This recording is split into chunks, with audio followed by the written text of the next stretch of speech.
Hey, it's Vanessa, and welcome to the Tri-State Time Machine.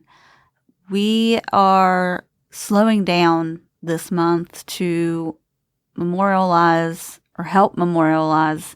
Sorry, I get a little emotional when it comes to this stuff. We are going to help try to continue to memorialize the 1970 Marshall University plane crash.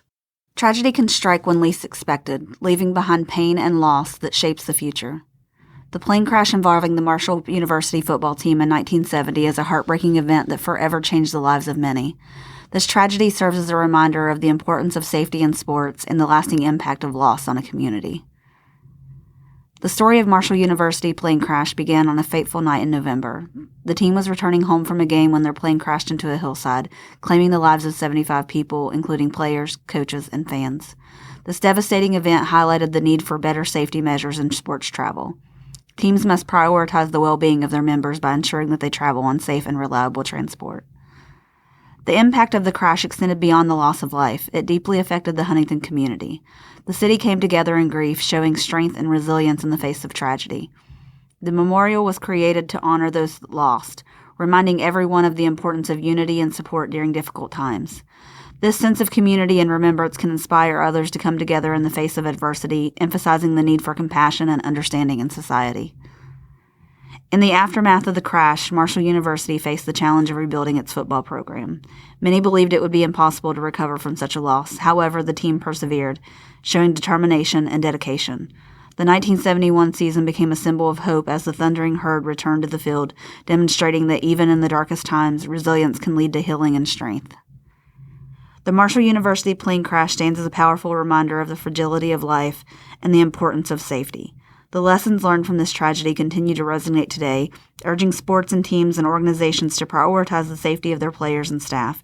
Remembering the individuals lost in the crash encourages a commitment to community, resilience, and the value of life itself. It is crucial to honor their memory by taking action to ensure that such a tragedy never happens again. And that's the story that I have for you today, the 1970 Marshall University plane crash. At the center of Marshall University's campus is a structure and a fountain. It's called the Memorial Fountain, and it observes Marshall's darkest day. In 1970, the school's football team was attempting to come back from years of losses, but having no success at that point. With only 3 wins and only 2 games remaining in the season, on November 14th, 1970, they set out to play East Carolina. After a 17-14 loss, the team flew back to West Virginia with 36 players, 10 coaches and staff, 24 boosters, and 5 flight crew members. Unfortunately, the plane clipped a few trees on the way to the landing port. Tragically, all lives were lost. At that point, Marshall had no choice but to rebuild their team back. This was not an easy task, but they did so well that in 2006, a movie was made about their struggles and furthermore their success. Today, I'm joined by Amy Prestera and Katie Dawson, and we're going to talk about how they are related to the plane crash and how it's affected their family, not only then, but still now. All right, I am here with Amy Prestera and Katie Dawson. As I spoke to you before, this month's episode is on the Marshall plane crash that happened on November 14th, 1970. And we are talking about how this affected our community. So welcome, ladies. How are you? Good, how are you? Thank you. We're good. I'm glad to have you guys here. This has been an episode, I know I've told Amy this has been an episode that I've wanted to do for a really long time. I think in part because it is such a heartfelt spot for our community, but also because we love Marshall and Huntington. Like, we eat, breathe, sleep, dream we bleed Marshall. Green. We bleed green. We absolutely do. So tell us, Amy, your relation to the Marshall plane crash. My grandfather, Michael Prestera Sr., was a member of the Big Green, and he wasn't even supposed to be on the plane.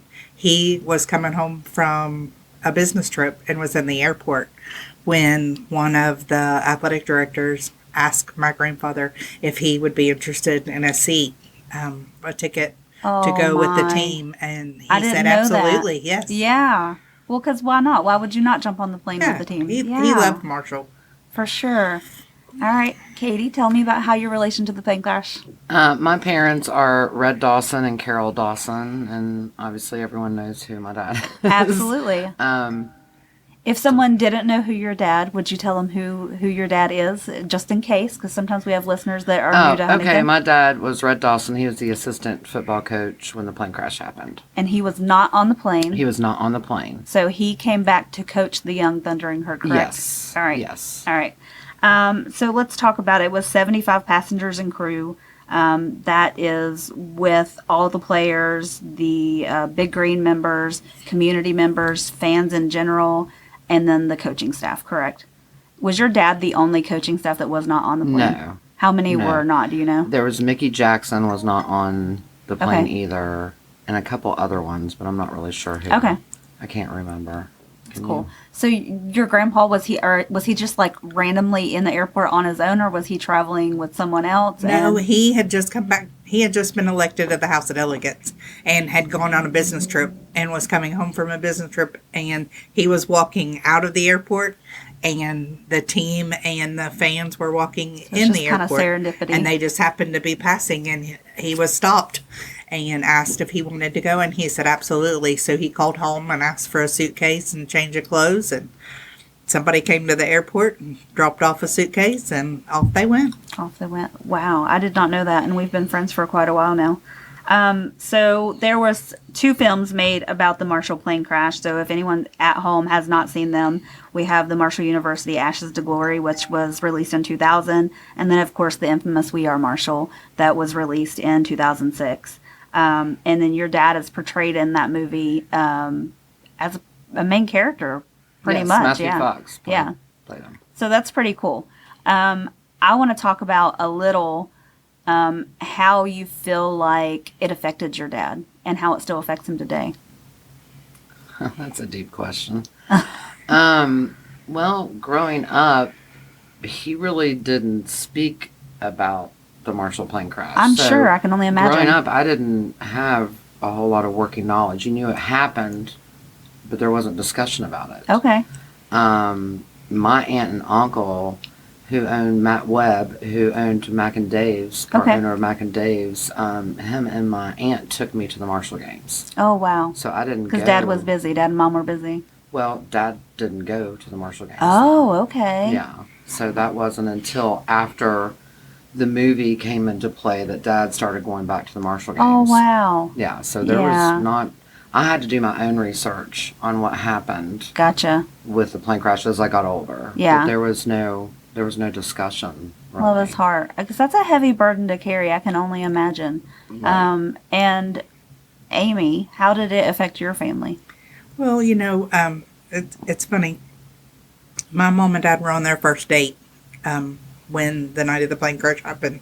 And as soon as my dad found out, when it came on the screen and they saw the TV announcements, my mom and my dad both got up and went to the hospital and met their mother and siblings with a room full of other family members waiting to and hear. he's one of the few people that was able to call home and say, hey, we had Yes. this last minute change. Yes. And so, they were at the hospital when they came out and spoke to each family member to let them know that there were no known survivors. Gotcha. Your mom, I'm sure, has like very, very vivid memories of how the weeks and days to follow unfolded.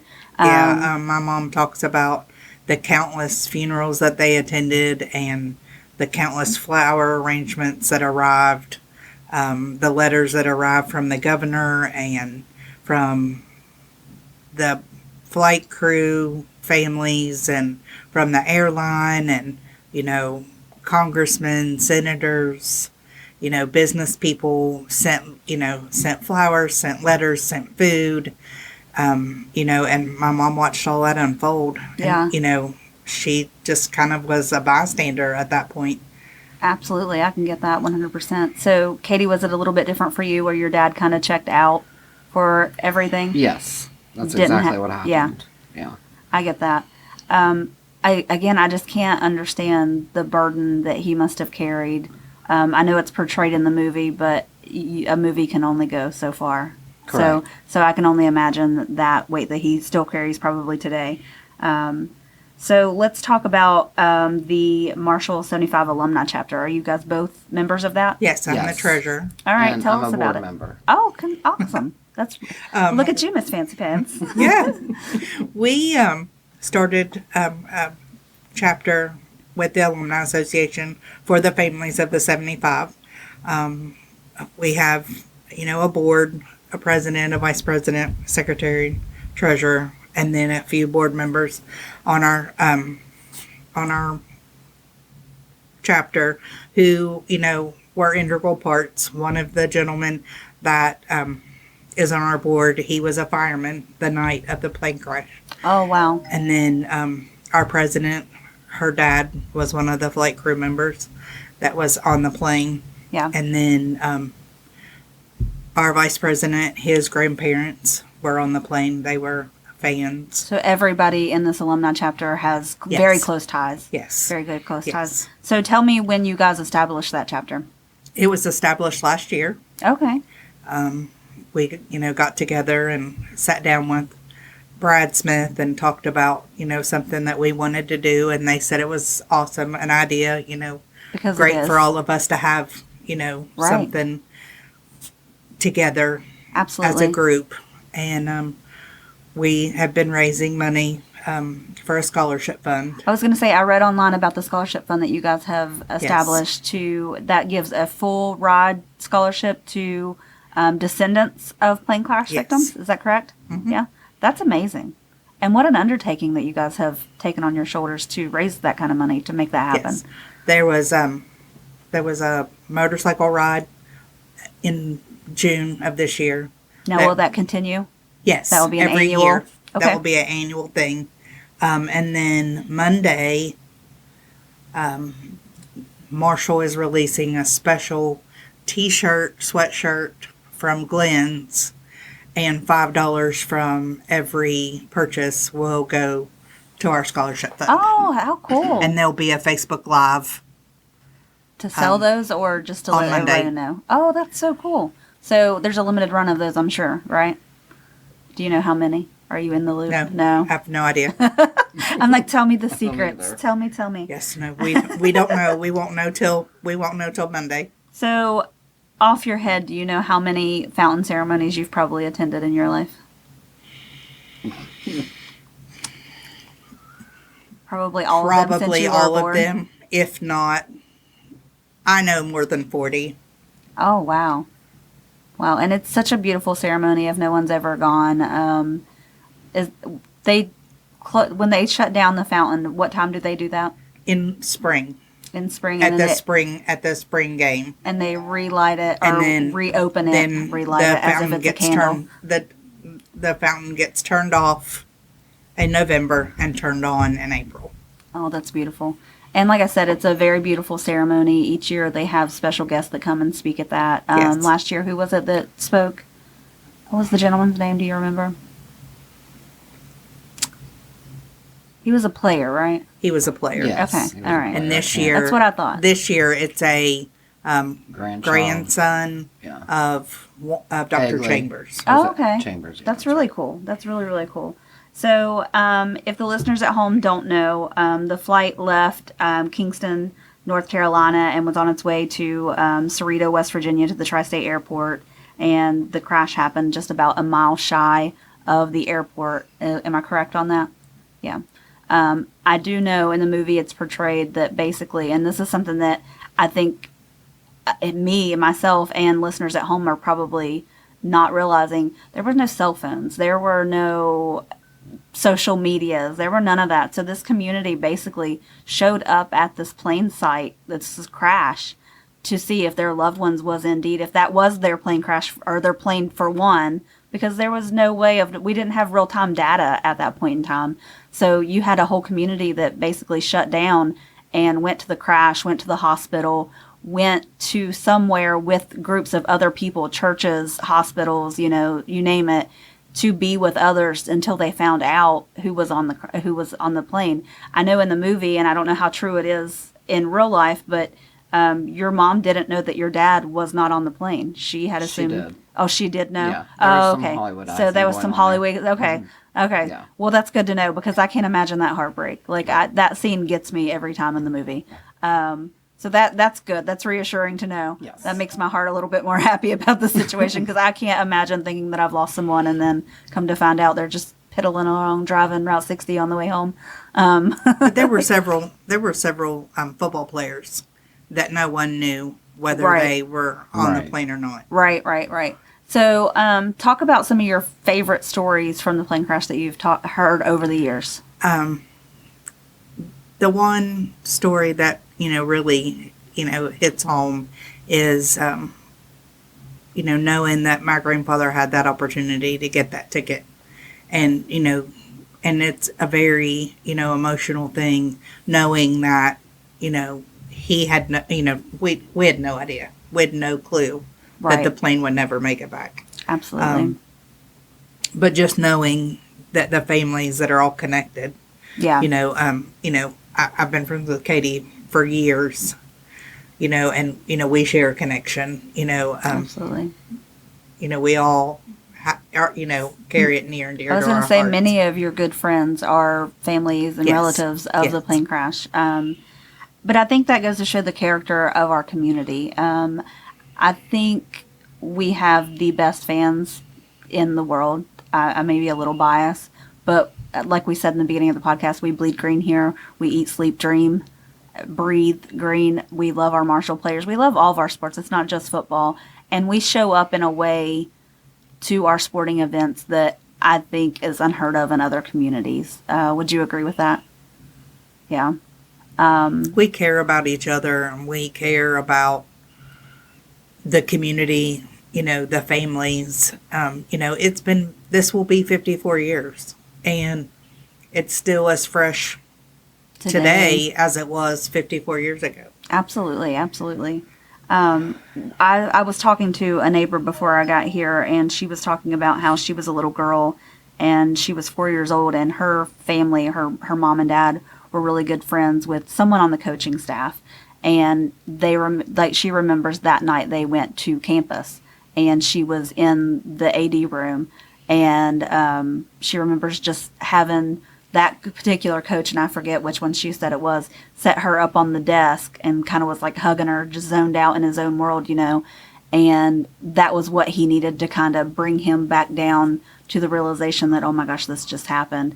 And they had thought he was on the plane. So they had picked up his wife and drove to the college to be in that nuclear, family to figure out, was this true? Did this really happen? Is this just hearsay? But her and her husband are probably some of the biggest Marshall fans that I've ever heard. So shout out to Monica and Jerry. If there is a Marshall sports event happening, they are there. They're there an hour before. They're there an hour after.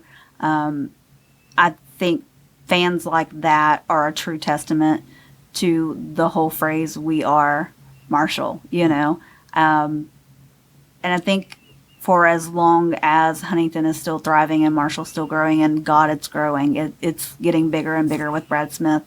But I think it will continue to live in the hearts of our community forever. I mean, I know that the crash was one of the worst in sports history, so we're known for that around the United States.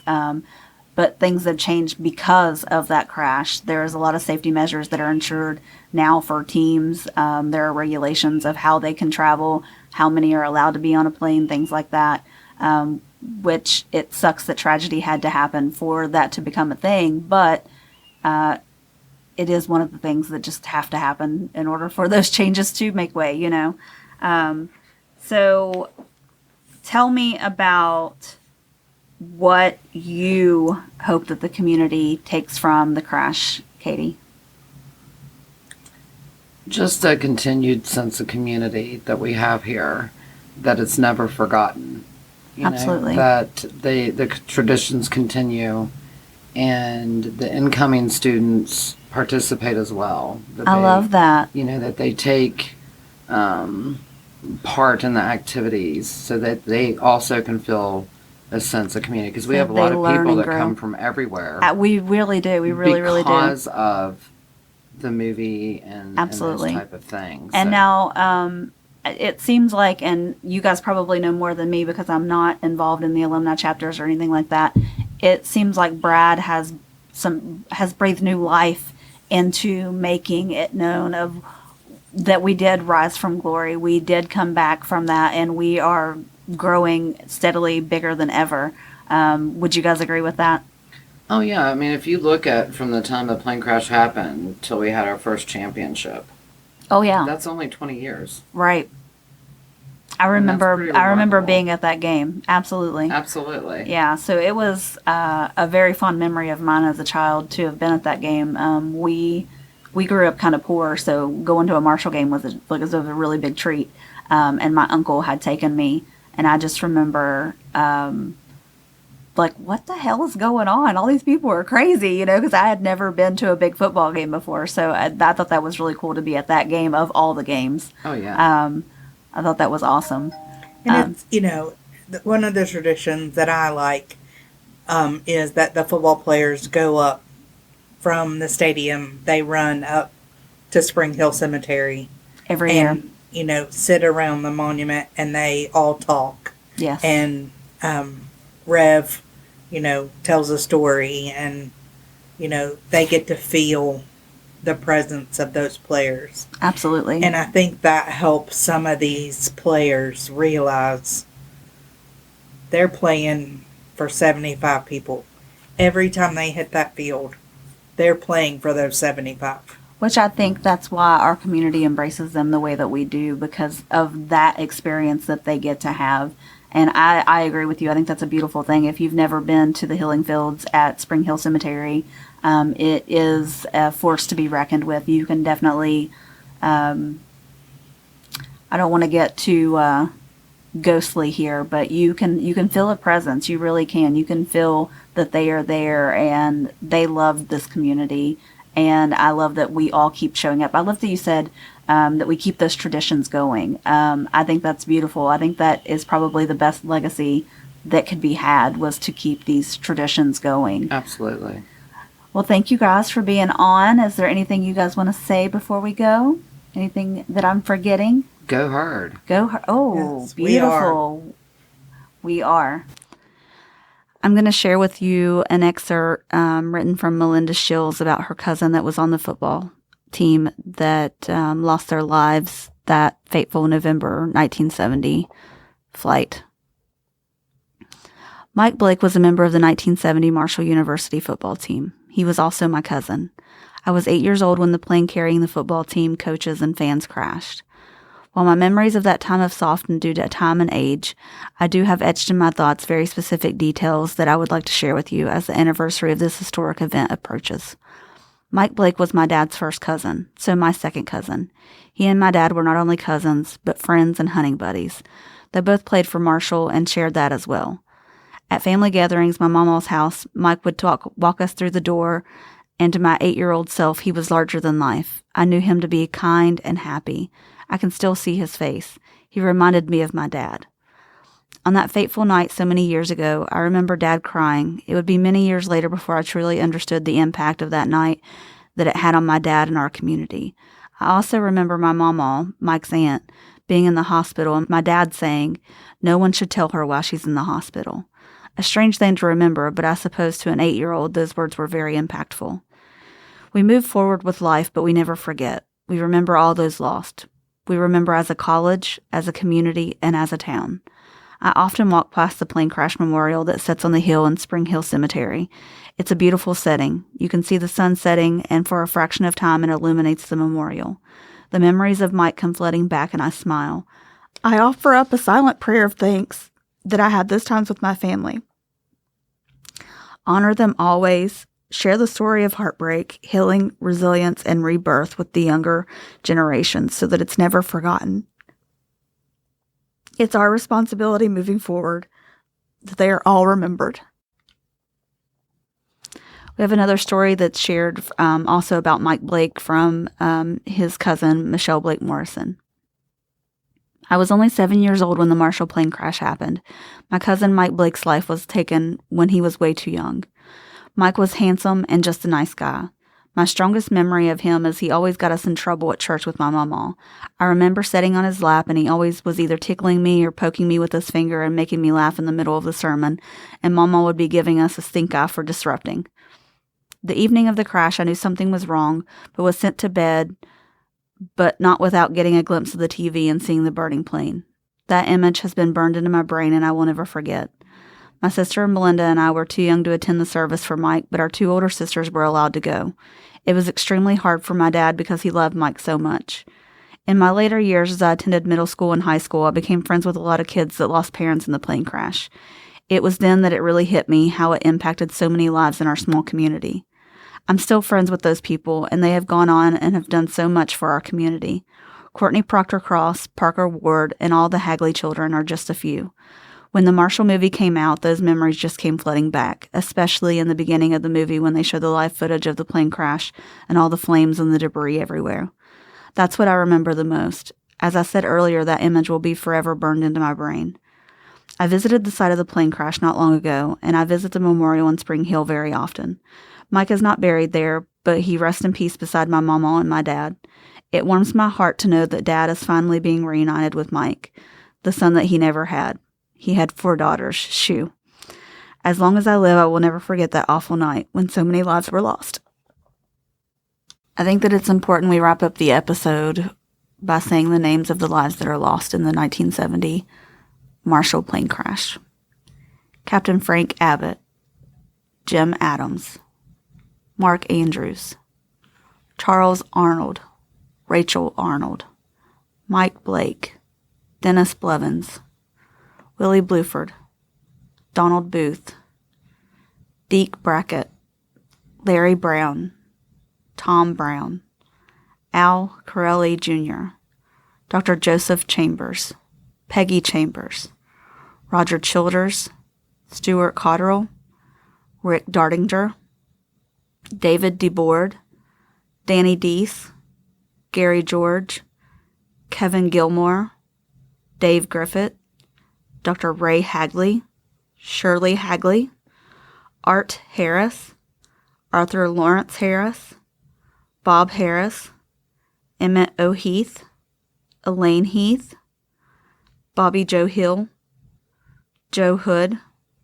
Tom Howard, James Gerald, Cynthia Gerald, Ken Jones, Charlie Katz, Marcelo Lederman, Rick Leach, Frank Laura, Gene Morehouse, Jim Moss, Barry Nash, Jeff Nathan, Pat Norrell, Dr. Brian O'Connor, Bob Patterson, Charlene Pote, Michael Prestera, Dr. Glenn Preston, Phyllis Preston, Dr. Herbert D. Proctor, Courtney Proctor, Morel Ralston, Helene Ralston, Scotty Reese, Jack Repulsi, Larry Sanders, Al Saylor, Jim Schroer, Art Shannon, Ted Shoebridge, Alan Skeens, Jerry Smith, Jerry Steinbach, Donald Tackett, Rick Tolley, Robert Van Horn, Roger Vanover, Patricia Voigt, Parker Ward, Norman Winchman, Freddie Wilson, John Young. Thank you for joining us this month, and remember to keep the lives not only alive, but remembered for the lives that were lost in this horrific plane crash that has gone down in one of West Virginia's worst tragedies, but also one of the worst tragedies in sports history. We love you, and we hope you come back next month.